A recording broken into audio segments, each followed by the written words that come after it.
ایک لڑکی نے ایک لڑکے سے کہا تھا کہ گانا سنو گے؟ اس نے کہا کہ میں گانا نہیں سنوں گا۔ لڑکی نے کہا کیوں نہیں سنو گے؟ کہا اس لیے کہ گانا سننے سے بڑا گناہ و نقصان ہوتا ہے۔ اس نے کہا کیا نقصان ہوتا ہے؟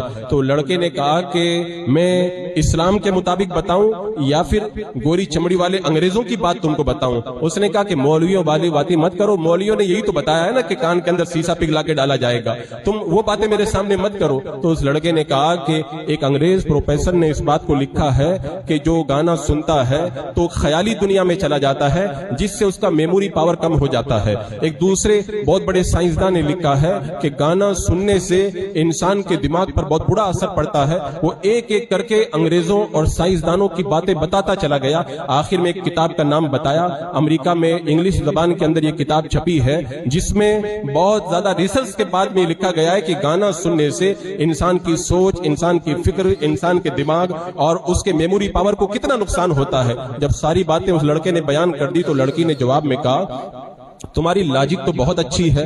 تو لڑکے نے کہا میری لاجک اچھی نہیں ہے بلکہ تم گوری چمڑی والے انگریزوں کی غلام بن چکی ہو۔ جب میں نے اللہ کے رسول علیہ السلام کی حدیث کی بات کی تو تم نے مجھے مولوی کا طعنہ دیا، اور جب ان گوری چمڑی والوں کی میں نے بات کی تو تم کو میری لاجک پسند آئی۔ ایسے کالج اور یونیورسٹی میں پڑھنے سے ایسی لڑکیاں تو پیدا ہوں گی، رابعہ بصریہ تھوڑی پیدا ہوگی۔ بس یہی حال آج ہمارے معاشرے اور سوسائٹی کا ہے۔ تقریر کر دو، انہیں حدیث سنا دو، قرآن کی آیت بتا دو، ایسا لگتا ہے یہ صرف مولویوں کی باتیں ہیں، اور انہیں جب کسی ڈاکٹر کی بات بتاؤ، انہیں کسی پروفیسر کی بات بتاؤ، کسی سائنسداں کی بات بتاؤ تو کہتے ہیں بڑی اچھی لوجک ہے، یہ تو بڑی پتے کی بات بتائی ہے۔ جس قوم کا یہ حال ہو چکا ہو، رسول اللہ صلی اللہ تعالی علیہ وسلم کی بات کے اندر انہیں کچھ لوجک نظر نہیں آتی، اور انہیں اپنے ان گوری چمڑے والے انگریزوں کی ذہنی غلامی اتنی پسند ہے، وہ جو بات کہیں دل و جان سے قبول کرتے ہوئے نظر آتے ہیں۔ حالم یہ ہو چکا ہماری لوجک کا، میں بتاؤں یہ ایک بڑا کڑوا عنوان ہے، ہمارا حال یہ ہو چکا ہے لوجک کے حوالے سے کہ اگر